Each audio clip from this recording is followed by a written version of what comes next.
t'as la tête de l'autre, là, tu ressembles à l'autre de la TV, là. Nathalie. Kevin! Amédée! Nathalie. Madame Termotte! Allô, chef. Nathalie. François Pirette, voilà, tu ressembles à François Pirette.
Hé, Gaillard.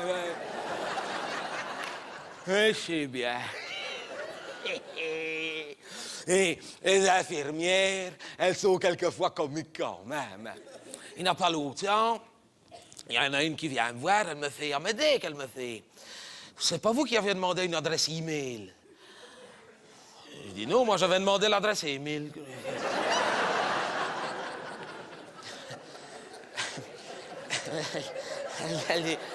Elle dit non, mais pas compris. Est-ce que vous avez déjà la DSL? Je dis oui, j'ai déjà été 2 fois cet après-midi. Mais faut dire qu'à dîner, on avait eu des pruneaux. Elle dit non, c'est pas ça. Est-ce que ça vous dirait d'avoir le haut débit? Je dis ah oui, ça va. Seulement, je lui ai dit à mademoiselle, il faut être raisonnable. On ne peut pas être et avoir été, hein, là. Le haut débit. Je lui ai dit, hein, je ne veux pas me vanter, mais vous m'auriez connu quand j'étais plus jeune, hein. Je ne sais pas si j'avais le haut débit, mais j'avais la coulée continue. Elle m'a dit, mais c'est pas ça qu'elle m'a dit. Est-ce que ça vous dirait d'être branché sur Internet? Je dis, ben, à choisir, je préférerais être branché sur Interbrew. Je dis, mais hey, qu'elle me fait, hey, vous êtes dur d'oreille, hein? Je dis, alors, à mon âge, on s'estime heureux quand on est encore dur de quelque part. Je lui ai dit, hein, c'est pas parce qu'on est mou de la tige qu'on ne peut pas être dur de la feuille.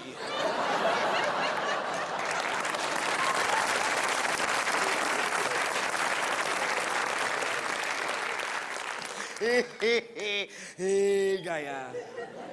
Non, mais c'est vrai que je n'entends plus comme avant. Tu sais que je n'entends plus... Enfin, si, maintenant, ça va, qu'ils m'ont mis mes appareils, mais... Oui, hein, j'ai dû attendre, les amis, au début de cette année-ci, il fallait attendre que ce soit remboursé par la mutuelle. À partir d'un certain âge, ils remboursent. Hein. C'est pour ça qu'avant, je ne pouvais pas. Hein. Ça va bien, attention, ça va bien. C'est tout petit, on ne les voit pas. Hein. Ça se met dedans. Hein. C'est tout petit maintenant. C'est comment est-ce qu'ils disent? C'est... Ah, allez. Non. Digital. C'est digital. Ouais, ça s'enfonce avec les doigts, tu vois. Et alors, ça va bien, c'est, comment il dit, Dolby, stéréo, c'est ça, avec THX et réducteur de souffle. Mais c'est vrai que tu sais qu'entendre, ça change la vie. Hein. Alors, maintenant que j'ai mes appareils, je sens la différence. Hein. Par exemple, maintenant, quand je fais une proute, je m'en rends compte. Tu vois? Alors qu'avant, enfin, si, avant, je m'en rendais compte aussi, mais plus tard. Tu sais que... J'avais le deuxième effet qui se coule, tu sais. Alors que maintenant, je le sais tout de suite, je peux réagir, tu vois. Quand ça m'arrive au réfectoire, je me retourne sur mon voisin, je lui fais « Félicitations !» Et comme lui, il n'entend pas, quoi? Hé, Gaillard. Ah non, mais ça change la vie, hein. Ça change la vie. Surtout pour celui qui dort dans la chambre à côté de moi, d'ailleurs, Marcel. Ah ouais, Marcel, ouais. Ah ouais. Ouais, c'est à nouveau, ouais. Ben, lui, depuis que j'ai un appareil de chaque côté, il sent, hein, parce que lui a sa TV, il regarde surtout RTL. Bon, ben, il est plus jeune aussi, hein. C'est plus pour son âge, il a dans les 71 et demi. Et moi, je ne regarde que la RTB, tu vois. Oui, ben oui. Ben, il en faut encore, hein, ouais. Et puis j'ai encore une vieille TV en noir et blanc, comme ça avec la RTB, je sens moins la différence de ne pas avoir la couleur, tu vois. Et puis mon docteur préfère que je regarde la RTB, comme ça il me donne moins de médicaments pour m'endormir. Parce qu'à la RTB, dès que l'émission commence, je m'endors. Oui. Ils appellent ça un médicament générique.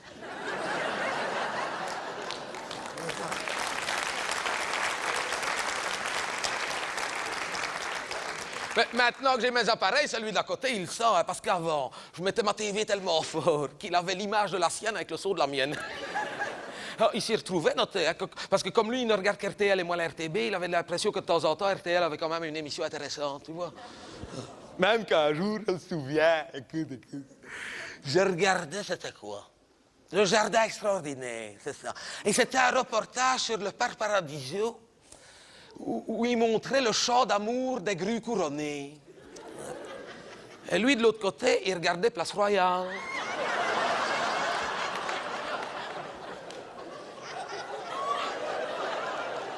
Le lendemain, au réfectoire, il m'a dit que Paula n'avait jamais rien dit d'aussi intéressant.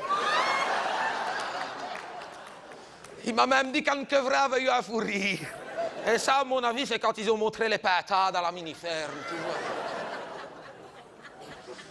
Ah, c'est vrai que maintenant, ça va mieux. Ça. Mais j'ai dû attendre que ce soit remboursé, hein, c'est parce que c'est cher. C'est comme mes lunettes, je les ai remplacées il y a quoi, 1 an et demi, 2 ans? Oui, moi, c'était des vieilles, moi. Ah oui, hein. C'était encore des lunettes que j'avais eues à la Croix-Rouge en 46. Et alors? Et alors? Quoi? Quoi? Qu'est-ce qu'il y a? Hey. J'ai du soin de mes affaires. Qui veut aller loin, ménage ses montures. Non, c'est des lunettes que j'avais eues quand j'étais rentré d'avoir été prisonnier. Moi, j'ai été prisonnier de guerre 5 ans en Allemagne. Et quand on était revenu d'Allemagne, la Croix-Rouge avait donné des tickets et on pouvait aller chercher des lunettes si on avait besoin. Mais à ce moment-là, oh, c'était des solides. Hein, elles étaient faites sur mesure, c'était du fer forgé. Ah oui, à ce moment-là, quand on avait besoin de lunettes, on n'allait pas à l'opticien, on allait au maréchal Ferrand. Ah oui, mais c'était du solide, mais je ne vous dis pas le poids. 3,6 kg qu'elle faisait. Plus les verres, 3,8 kg. Ah, il y en a qui ont 8 dixièmes de chaque côté, moi j'avais 1,9 kg à chaque œil. Oh, je ne vous dis pas le poids. D'ailleurs, c'est pour ça que vous ne m'avez jamais vu avec. Je ne pouvais les mettre que pour lire, hein, parce que dès que je les mettais, impossible de relever la tête. C'était là comme ça. D'ailleurs, pour lire le haut de mon journal, j'étais obligé de mettre une boîte d'allumettes en dessous de mon ventre. Comme ça, tellement. C'est vrai, c'est... Oh, et les verres. Les verres. Oh, à ce moment-là, je ne sais pas si tu te souviens, on disait des culs de bouteille. Tu te souviens qu'on disait des culs de bouteille? Si c'était que moi, c'était vraiment des culs de bouteille. Ah oui, parce qu'à ce moment-là, les verres, c'était pas des incassables comme maintenant, ça cassait tout de suite. Hein. Tu posais 2 fois tes lunettes sur ta table, elles étaient cassées. Moi, j'avais pas les moyens de remplacer et la mutuelle ne remboursait pas, donc j'avais remplacé avec 2 vidanges de Jupiler, que j'avais coupé les fous. Ah oui, c'était spécial, hein. C'était spécial. J'avais des lunettes de lecture de soleil. C'est en verre fumé, hein, tu vois. Hein. C'était spécial. Oh, ça me donnait un genre, hein, ça me donnait... À ce moment-là, j'étais le seul à avoir des lunettes de lecture de soleil. Ça... Oh, j'étais fier, sais-tu. Surtout, les femmes aimaient bien. Ah oui, je ne les mettais pas pour sortir, sauf une fois par an, j'allais au bal de la Sainte-Barbe, et là, je mettais mes lunettes de lecture de soleil. Oh, les femmes aimaient bien. J'ai emballé avec ça. J'étais là comme ça. J'ai emballé des femmes avec ça, mais que des petites, hein, parce que... Hé, gaillard, ah, c'était le bon temps. Je me souviens une fois avec mes lunettes comme ça, j'avais invité une petite à danser, elle me plaisait bien. Mariette, qu'elle s'appelait Mariette. Je la vois encore. Une petite brunette comme ça. Je sentais que ça allait bien. Faut dire que ça me faisait un regard. Tu aurais dit K, là, tu sais. K, le serpent dans le livre de la jungle. Avec mes jupilaires, comme ça. J'étais là, et confiant. Endors-toi. Et c'est là qu'elle me dit, ah, Amédée, qu'elle me dit, quand je danse avec vous comme ça, et que je vous regarde au travers de vos lunettes, qu'elle me dit, savez-vous ce que je lis dans vos yeux? Je dis, non, vas-y. Prière de rapporter les vidanges.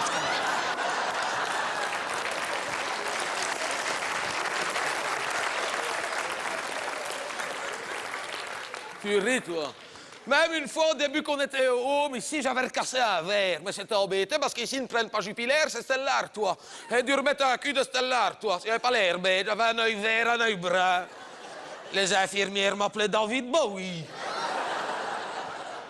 Note que pour regarder ma TV en noir et blanc, c'était tout ce qu'il fallait. J'avais enfin l'impression que j'avais la couleur. Et même l'impression que c'était en relief, parce que...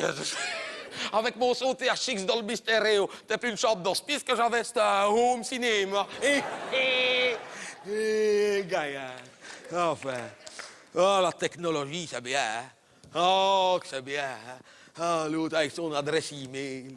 Je l'ai eu, finalement. Hein? J'étais obligé. Ah, si, on l'a tous eu ici, hein, parce qu'ils ont fait un club Internet ici, un club informatique ici au home. Donc, on a tous eu notre adresse e-mail. J'ai dû prendre note. Elle m'a dit, bon, allez, je vous dicte. Hein. Amédée, qu'elle m'a dit, donc Amédée, acrobate, skinnet.be. J'ai failli lui en mettre une. Elle lui dit, hey, ça va aller, oui, oh. Vous n'avez pas été 5 ans prisonnier en Allemagne pour faire l'acrobate avec un skinnet, hein. Bon, non. Elle m'a dit, mais nous, qu'elle m'a dit. Calmez-vous, qu'elle m'a dit. Vous allez aller demander au club, ils vont vous expliquer. C'était ici en bas, on a fait un cyber-réfectoire. Un cyber-réfectoire, ouais. Note qu'on n'a pas attendu les ordinateurs pour avoir des souris dans la salle à manger. Ouais, c'est Robert qui s'en occupe. Robert, Castagnette qu'on l'appelle. Ouais, c'est Robert, mais nous autres, on l'appelle Castagnette. Ouais, parce qu'il a la tremblante. Hein. Et dès qu'il met la main sur sa souris, ça fait clac, clac, clac, clac, clac, clac, clac. C'est flamenco, hein? D'ailleurs, je lui ai déjà dit, c'est plus d'Internet que tu fais, c'est du morse. Mais ça lui a déjà joué des tours. Ah oui? Ah si? Oui, parce qu'il commande beaucoup par Internet.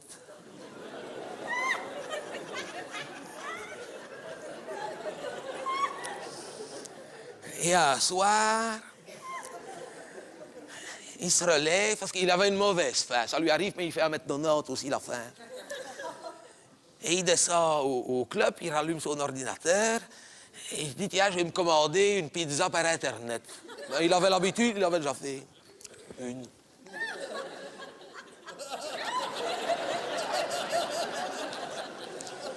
Il se dit, mais elle met bien longtemps à arriver. 111 qui n'en arrive. 111 pizzas. Il avait des vélomoteurs de livraison jusqu'à la grande route. Et rien qu'avec les cartons d'emballage, on peut se chauffer jusqu'au mois de mars. 111 pizzas. Oh, qu'est-ce qu'on arrive. Et ça, c'est encore rien. Ça, c'est encore rien. Le pire, je crois que c'est quand Olga est morte. Oui, Olga, elle est morte aussi. Ah, merci. Ah, mais oui, elle est morte. Ah, oui, mais oui, non. Tu ne l'as pas su? Merci. Mais on ne l'a pas fait savoir. Mais... Oh, mais oui, pauvre femme, mais oui, mais elle n'a pas supporté. Elle est restée ici 15 jours, elle est morte. Enfin, bon, on n'en peut rien. Et alors, bon, comme elle n'avait pas de famille, l'infirmière dit à Robert, écoutez, pour l'enterrement, vous lui commanderez des fleurs par Internet. Prenez une cagnotte pour vous autres, prendrez une couronne et une pour le personnel. Ah, combien? Deux. Ah, deux. Ah, bon. Combien? Deux. Ah, deux. Ah, bon. Deux. Et il dit à l'infirmière, ben, si ça ne vous dérange pas, qu'il dit, je vais passer commande après le morceau de tarte. Parce qu'à 4 heures, on a toujours un morceau de tarte. Bon. Est-ce que ce jour-là, le café était plus fort que d'habitude? Et combien qu'il fait? Deux. Ah, deux. J'ai compté les corbillards. 167 corbillards. Rien que pour les fleurs, 168 avec Olga. Il avait commandé 2222 couronnes. Ah, pour quelqu'un qui n'avait pas de famille, elle a eu des fleurs. Hein, ça. Les gens étaient tous sortis sur leur porte. Les gens pensaient qu'il est arrivé quelque chose à Fabiola. Je pense bien, 2222 couronnes. C'était plus un enterrement, c'était le carnaval de Nice. Ah, 2222 couronnes et 110 pizzas. Ah oui, parce que celles qui n'avaient pas mangé, on ne les avait pas achetées, on les avait remis sur les corbillards pour boucher les trous. Bah, ça ne s'est pas vu, c'était des margaritas de 4 saisons. Hein, ça va avec tout. Hein. Ah oui, tu sais bien qu'on en a parlé au soir au journal télévisé. Ah oui, au cours de la bourse, ils se sont demandé comment l'action Interflora avait fait un bond inexpliqué de 12%. Je pense bien. Et c'était plus un cimetière, c'était les Floralies gantoises. Gaillard, 2222 couronnes. Et Robert, il ne rigolait pas, hein. Il paniquait, hein. Il dit, ça y est, c'est moi qui a passé comment, je vais devoir tout payer. Hein. On va devoir me saisir ma pension jusqu'à ma 5e génération. Hein. Oh, il était tout paniqué, c'est encore moi qui a calmé le jeu. Hein. J'ai trouvé la solution, j'ai dit, écoute Robert, hein, il n'a rien à faire, on va aller dans la chambre d'Olga. Hein. On n'a sûrement pas encore rassemblé ses affaires, donc on a été chercher sa carte Mister Cash, on a tapé ce numéro, c'est elle qui a payé. Hein. Bah quoi, c'était pour elle. Je l'ai dit à Robert, elle est 6 pieds sous terre, elle ne risque pas d'être découverte, hein. Hé, gars, bah, on s'amuse, hein. C'est pas bien. Ah, ça, Internet, ça va bien, ça, je dois dire. Et il s'y connaît, hein, Robert, il s'y connaît, hein, en Internet. Quelquefois, le soir, hein. Et il attend que tout le monde soit couché.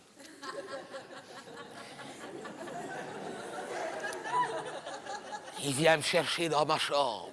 On redescend au club et on va sur des sites. J'ai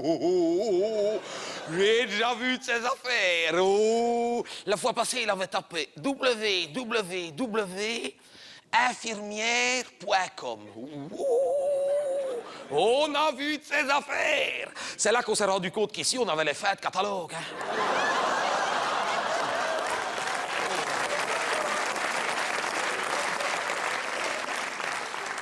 Quand on voit ce qui existe et quand on voit ce qu'on a, il y a de quoi changer de mutuelle, hein?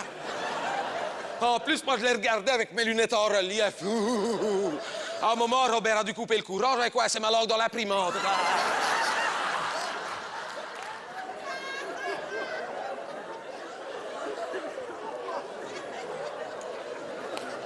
Tu ris, toi? Oh. Et dernièrement, avec les cotisations du club, il a racheté un petit gadget pour les ordinateurs. Comment est-ce que ça s'appelle? Il serait là, il vous le dirait. C'est une petite caméra, là. Une webcam. Une webcam. Et alors, c'est tout petit, hein, ça se cache n'importe où. Hein. Dès qu'il l'a reçu, il avait été la cacher dans la douche des femmes. Et alors, on a attendu devant l'ordinateur. Et 10 jours plus tard,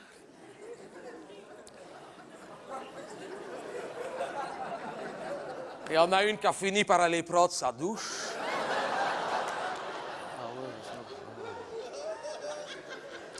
C'est pas gai tous les jours, vous savez. Et on n'a rien vu. Non, on n'a rien vu parce qu'on n'avait pas pensé qu'avec l'eau chaude, ça ferait de la vapeur. Il a eu de la buée sur l'objectif et on voyait, mais c'était flou. Tu sais, c'était spécial, on aurait dit Jurassic Park par David Hamilton. Mais ça se cache n'importe où. Hein. Je lui ai déjà dit, quelquefois, il exagère. Hein. L'autre fois, je passe devant les écrans, je dis, tu n'as quand même pas mis ça au cabinet? Il dit, mais non, il me dit, c'est la cuisine. Je dis, ah oui. Ah oui. Ça pour ça, je suis content d'avoir vécu jusqu'ici. Hein. Ah, j'aurais au moins connu 2 grandes révolutions technologiques dans ma vie. L'Internet et le timbre prior. Mais Internet, par contre, ça va bien. Ah oui. Et ce qui m'a montré de plus formidable qu'on peut faire avec Internet, c'est qu'il y a moyen de retrouver des gens. Je ne savais pas. Un jour, je passe au club et me dit, tiens, il n'y a pas des gens que tu voudrais revoir, qu'on fait une recherche et que... Non. Ben, tu sais, il y a bien des gens que tu voudrais avoir des nouvelles. Ben, oui, non, je dis, moi, je n'ai plus de famille. C'est vrai, je n'ai plus de famille depuis longtemps, moi. Je dis, mais pas nécessairement de ta famille, des gens que... Même longtemps que tu n'as plus vu, hein? Oh, si que je lui fais, si. Non, je lui dis d'ailleurs, j'en ai rêvé il n'y a pas longtemps. Enfin, ça, je ne sais pas si c'est possible parce qu'il y a longtemps. Enfin, je te le dis toujours. Ça, s'il y a bien des gens que j'aimerais revoir, c'est mes camarades de classe quand j'étais, tu sais, à l'école primaire, à l'école communale, l'école des garçons. Oui, parce qu'à ce moment-là, ils n'avaient pas les filles. On ne se mélangeait pas. Hein? Dommage, pas vrai? On se rattrape après. Mais il a longtemps que je te dis ça, c'était chez M. Doyer. Je le vois encore, M. Doyer avec son cache-poussière. Il était gentil, mais il avait première et deuxième primaire. Ça, mais dans les années 20, hein, c'est bien avant la guerre, j'étais gamin. Je dis ça, si tu pouvais me retrouver ça, il dit on va essayer. Donc j'ai donné l'année, le professeur, l'école, mes camarades, tout ça. Il m'a dit j'envoie. Je n'ai rien vu partir, mais bon. Il n'a même pas mis de timbre. Et on a attendu, et 10 jours plus tard, il n'avait toujours rien. Et après 3 semaines, il m'appelle, il dit, écoute, il me dit, je n'ai pas une bonne nouvelle à t'annoncer, il me dit, ils sont tous morts. Tu es le dernier. Ben ouais. Eh ouais. Le pire que je lui dis, c'est que même quand ils étaient vivants, j'étais déjà le dernier. Alors. Enfin, je pense que je n'ai jamais regretté autant que cette fois-ci de ne pas avoir été dans les premiers que je lui dis. On ne choisit pas, on ne choisit pas. Mais c'est vrai que ça m'a fait quelque chose. Il l'a vu d'ailleurs. Il l'a vu parce qu'il m'a dit, allez, on va recommencer, on va trouver quelqu'un. T'as pas quelqu'un, mais plus récemment. Je dis, non, bah non, qu'on n'a plus personne. Mais même plus récemment, non. Oh, si que je lui fais. Oh, allez, que je ne l'ai pas pensé plus tôt. Bon, allez, ah oui, ça, si tu peux faire ça, ce serait formidable. Ça, s'il y a bien des gens que je pense souvent que je n'ai plus vus et que j'aimerais bien revoir, c'est mes camarades que j'étais prisonnier avec en Allemagne. Oh, quand je pense qu'on a été 5 ans dans le même baraquement, qu'on s'était juré que si on avait la chance de revenir en Belgique, on ne se quitterait plus, et puis finalement on est revenu, et c'est pas ça, on s'est revus, aux décorations, tout ça, et puis finalement, ben c'est pas bien. Et on a eu des enfants, qu'on s'est mariés, puis on a qu'on déménagé, et puis voilà, et puis la vie, et puis c'est tout. Oh, ça, si tu pouvais retrouver ces gens-là, ça serait le plus heureux des hommes. Il dit, attends, on va essayer. Donc, je lui ai donné des noms, mon bataillon, l'année, où que j'étais en Allemagne et tout ça. Il m'a fait, j'envoie. Je n'ai toujours rien vu partir, mais enfin. 2 jours après, il avait une réponse. 2 jours. Ah, ça n'a pas traîné. 2 jours. On avait une réponse. Mais en allemand. Oui. Oui. Alors, il m'a appelé, il m'a fait lire, mais moi, je ne comprends pas. Hein, donc, il me l'a imprimé.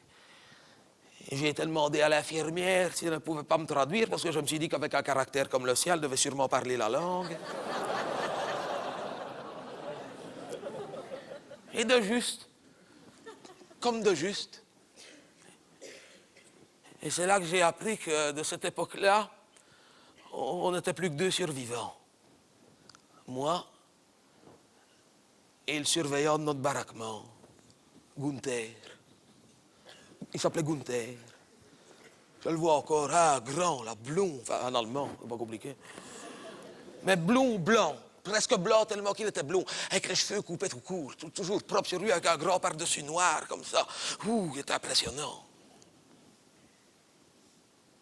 Et dans sa lettre, il disait qu'il était content d'avoir de mes nouvelles, que c'était une bonne idée d'avoir pris contact, qu'il était content de savoir que j'étais encore vivant, de savoir si j'étais en bonne santé. Et à la fin, il me demandait même l'autorisation de venir me voir.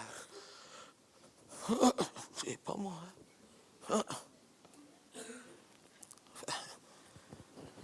J'ai fait répondre qu'il y a. 2 jours après, il était là. 2 jours. Ah, ça n'a pas tardé. Hein. Du fin fond de l'Allemagne, en 2 jours, il était ici. Il était venu en train. Il faut dire que moi aussi, la dernière fois, j'étais venu en train, mais t'es loin d'être un TGV. Il est arrivé sans prévenir, il ne s'est même pas annoncé. Il est arrivé un soir, vers 8h30, 9h, mais moi j'étais déjà couché. À cette heure-là, je suis couché depuis longtemps. Donc il a été au bureau et l'infirmière lui a dit où ce que c'était ma chambre, tu vois. Et quand il a été en face de la porte de ma chambre, il a frappé, mais tout petit doucement, tu sais. Comme respectueusement. Ce qu'il changeait bien de ses habitudes de l'époque, d'ailleurs. Comme quoi tout le monde peut changer. Et moi, j'ai dit, entrez. Et quand il a ouvert la porte de ma chambre, et quand il m'a vu dans la pénombre, pourtant tout gris, hein, tout amaigri, recroquevillé dans mon pyjama à ligne, sur mon petit lit en fer, il m'a fait, Amédée, qui m'a fait, vous n'avez pas changé. J'ai l'impression de vous avoir quitté la veille, il me dit. Et moi, quand je l'ai vu debout, grand, c'est dans l'encadrement de ma porte, avec ses cheveux blancs coupés tout court et son grand par-dessus noir, et avec de la neige qu'il avait rapportée de dehors sur ses épaules, je lui ai dit, mais vous non plus, Gunther, n'avez pas changé. À part la langue, je lui ai dit. Parlez le français maintenant. Il me dit, mais je l'ai toujours parlé, même à l'époque. Je dis, comment ça? On n'en a jamais rien su. Il dit, non, qu'il dit. Il l'avait pas dit. Mais pourquoi? Parce que je ne voulais pas que ça se sache, qu'il me dit. Il dit, parce que vous savez, à l'époque, on aurait su qu'on pouvait se parler alors qu'on était censé ne pas pouvoir s'entendre. Vous savez, c'était déjà dur comme ça. Hein?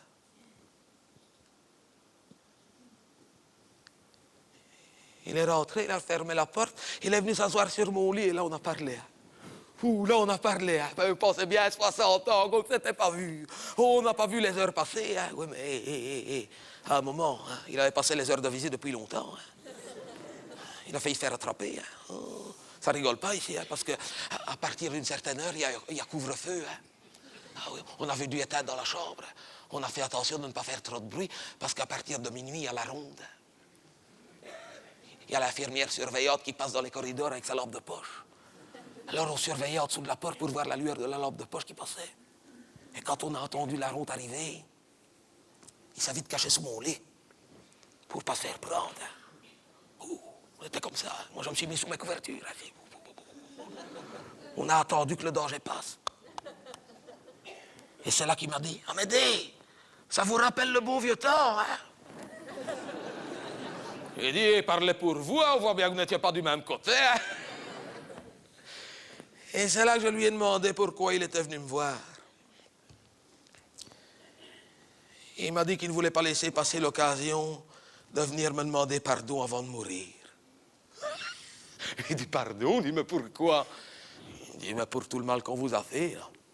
Ah oui, ça évidemment, ça oui, évidemment. Il dit, mais enfin, c'est trop tard que je lui dis, hein. C'est fait, hein, maintenant.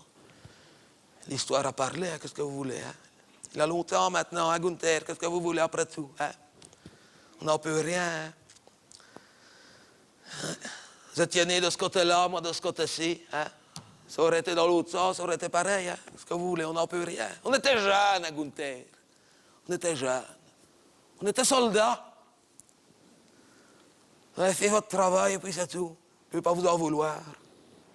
Parce que j'en veux aux infirmières. Elles font leur travail et puis c'est tout. Hein. Il m'a dit, donc vous ne m'en voulez pas? Je dis, mais non. Et puis je lui dis, sans les Allemands, on n'aurait jamais eu la grande vadrouille. Côte comme tu veux.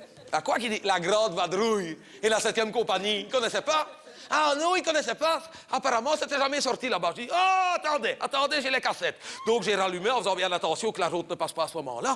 J'ai rallumé et j'étais voir dans le tiroir de ma garde-robe, c'est là que je mets tous mes cadeaux de Saint-Éloi, mes cadeaux de Sainte-Barbe que les infirmières me donnent, parce qu'elles savent bien que j'ai été prisonnier de guerre. J'ai eu toutes les cassettes, mais pas de magnétoscope, mais elles m'ont donné les cassettes quand même.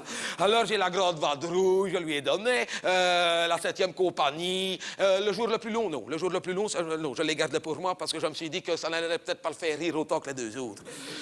Non, déjà que les deux autres, j'étais pas sûr comme ça. Non, la cassette du jour le plus long, je l'ai mis sur ma table de nuit, je me suis dit, je vais ranger ça tout à l'heure. Je lui ai donné les cassettes, il était content. Et vers 5h30 du matin, il m'a dit, bon, maintenant, il faut que j'y aille. Hein. J'ai dit, comment ça? Ah oui, hein. Il faut aller à la gare, je dois reprendre mon train. J'ai dit, mais il est 5h30. Hein. Il dit, alors, ben, c'est fermé, hein. Qu'est-ce que vous croyez? Hey, on ne s'évade pas comme ça d'ici. Hein. Qu'est-ce qui passe, là? Je dis, mais moi, je dois y aller. Je l'ai aidé à s'échapper. Ah oui, je connais le home comme ma poche. C'est moi qui l'ai aidé à s'échapper. Donc, on est sorti de la chambre, sans faire de bruit, en faisant bien attention de ne pas se faire prendre par l'infirmière qui faisait sa route avec sa lampe de poche. On a rasé les murs. Je l'ai aidé à s'échapper par la petite porte de la cave à mazout. Et c'est là que je lui ai dit, « Hé, Gunther, une évasion, ça vous rappelle le beau vieux temps, hein? » Il m'a dit, hey, « Parlez pour vous, on voit bien que vous n'étiez pas du même côté. » Et on arrive.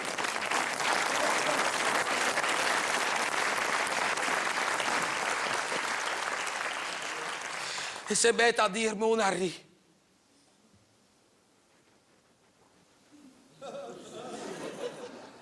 On a ri. Et avant qu'il ne parte, je lui ai dit merci. Il a eu l'air surpris. Il m'a dit merci, mais pourquoi? Je dis merci, c'est tout. Merci à cette époque-là de m'avoir laissé en vie, moi et mes camarades, c'est tout. Après tout, vous n'étiez pas obligés, c'était la guerre. Vous aurez rien dit. Personne n'aurait jamais rien su, donc merci. Parce que quelque chose que je n'aurais pas supporté, que je lui dis, c'est l'idée que j'allais mourir enfermé.